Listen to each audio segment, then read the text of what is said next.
Acosta, and I think that's an important differentiator for anybody in the marketplace. I think we all know those individuals who have come in our companies and had high IQs, great educational backgrounds, extremely smart, and perhaps they didn't really succeed. I think we also know of those associates that have come into our organization that may not have been afforded the education opportunities that you have. And oftentimes, I think the difference between who succeeds and who doesn't succeed is really based on emotional intelligence. Study after study indicates that emotional intelligence is the most highest predictor of success in the workplace. To me, emotional intelligence is about self-control, it's about self-awareness, self-regulation, motivation, empathy, doesn't mean you have to be soft, and social skills. The qualities of emotional intelligence cannot be ignored if an associate wants to do well in our company. Recognition and appreciation. We sure don't have this figured out, but I'm a big believer that recognition done right improves retention, performance, morale, and helps engaged associates perform at even higher level. Having a culture of recognition and appreciation is so important for every organization. Let me share with you a couple of things that we do. One is our Chairman's Award program. That is a way for us to tie our values into recognition. This program allows our associates, our clients, and our customers to nominate individuals based on how they've exemplified one of those 7 values. We recognize 100 Chairman Award winners in September of the year, and then we bring 7 winners, 1 for every value, to our leadership meeting here in Jacksonville with 350 associates. And we spend an evening celebrating the successes and demonstration of those 7 people around our values. We have a program called Positively the Best that is done in 65 of our offices, which is a way for associates to thank other associates for what they've done in helping to build our business. And each of our leadership team members have their own style in recognition and appreciation. I'm a big note card writer and probably write about 500 to 600 note cards a year. And I think that's a powerful way to say thank you to those associates who are part of Acosta. Service is extremely important. After all, your legacy is created by the giving of yourself to others. And while we do a lot to support local organizations, we actually have some national initiatives that I would love to share with you. First of all, MDA has been a part of our company for the last 25 years. And on behalf of our clients and customers, we've donated over $75 million to MDA in the last 25 years. Terrific organization. If you turn your TV on Labor Day to the Jerry Lewis Telethon, you're going to see an Acosta associate there donating another $3 or $4 million to MDA. We're also excited about our work with Feeding America. We've been able to work with retailers and clients across the country and working with them donate $17 million to Feeding America. The stats are disturbing. 1 in 6 Americans are fighting hunger issues. 17 million children live in homes with an insecure food supply. There's actually 21 million children that eat lunch free at school every day. It makes you concerned about what happens during the summer. But this is a terrific organization and one in which we want to give back to. And we're also excited about our involvement with the Wounded Warrior Project. The Wounded Warrior Project is headquartered here in Jacksonville. Their mission is this: to honor, empower, and provide assistance to those wounded since 9/11. Here are the stats. 40,000 servicemen and women have come back into our country since 2001 with physical injuries. 300,000 have come back with post-traumatic stress disorder. And often the first hand that these people see is the Wounded Warrior Organization. We're going to be doing a national calls marketing event in November that we expect, on behalf of our clients and customers, to raise $4 to $5 million for this organization. Here's how it's going to work. Veterans Day this year is 11/11/11.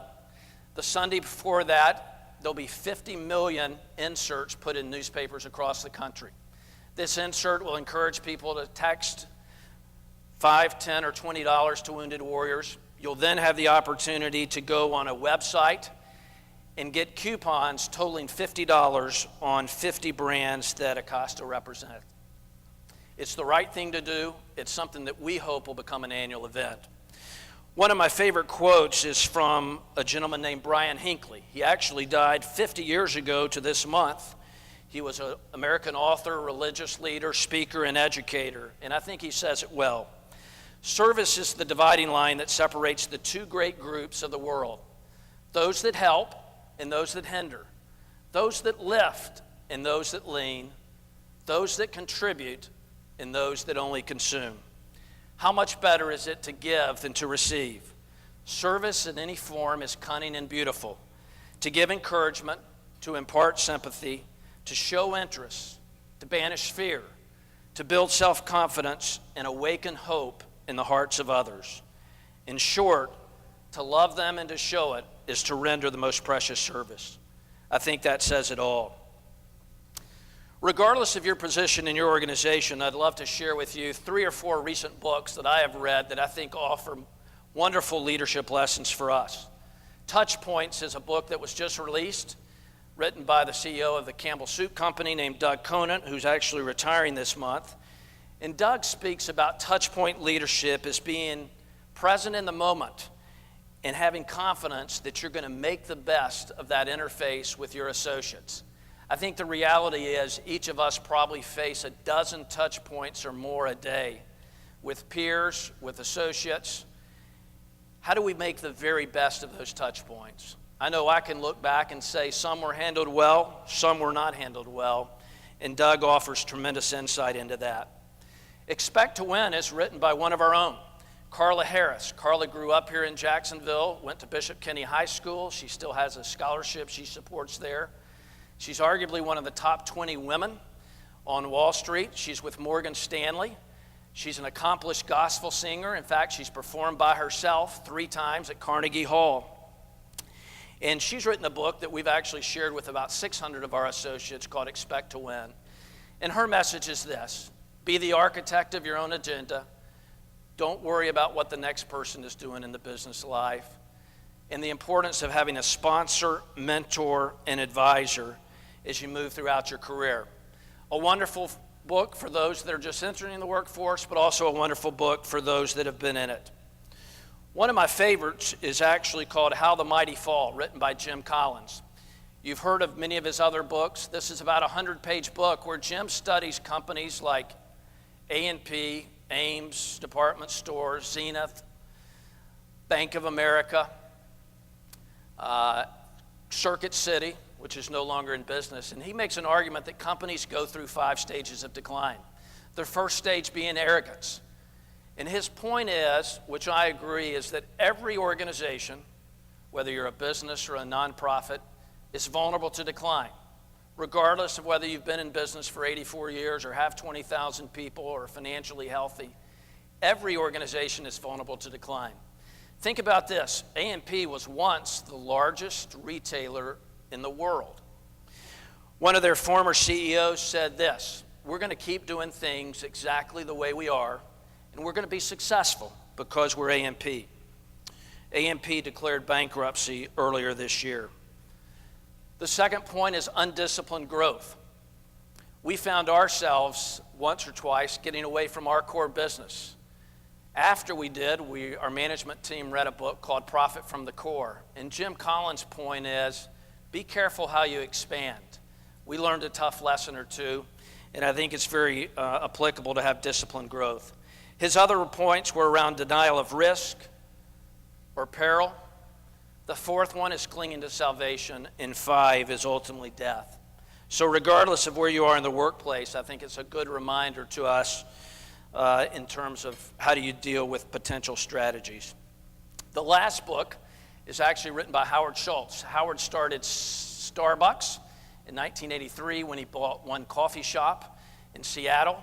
He retired as CEO in 2000, came back as CEO in 2008, and it's a wonderful story of his journey and business principles.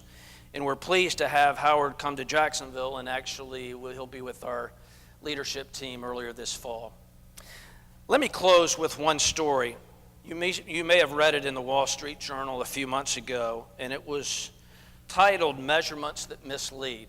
And it was about a study Paul Sackett, who is a psychologist at the University of Minnesota, did over a period of time.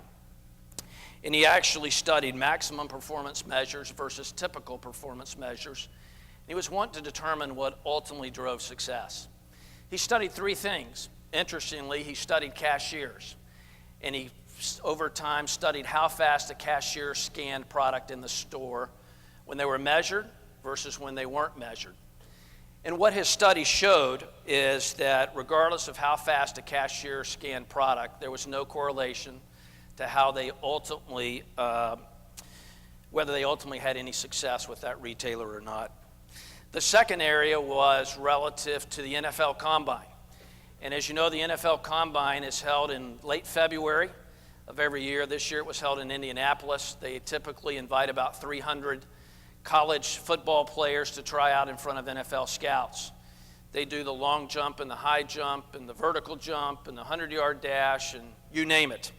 But his study over a period of time said there was absolutely no correlation between how well someone did at the NFL Combine in front of scouts and how well they ultimately performed as an NFL player. The last thing he looked at was the SAT score. I have a daughter who is starting college here in a few weeks, and the SAT score has been a popular topic around my house, maybe the same for many of you, that be-all, end-all on Saturday morning. And what his study showed that there's absolutely no correlation between how well someone does on the SAT score and the success they had in the workplace following graduation. And he used a number of different measures as he looked at success. But the point is, and the point of his story, is what ultimately matters is character, grit, and self-control. And I think that applies to Acosta and the folks that have been successful at Acosta. I often say we're humbly proud of what we've built. We also have a healthy level of discontent to get better. So thanks for listening. We're proud to be a part of the Jacksonville community and are eager to do more to support the mayor and to support this broad community. Hope you have a wonderful remainder of the summer. Thanks.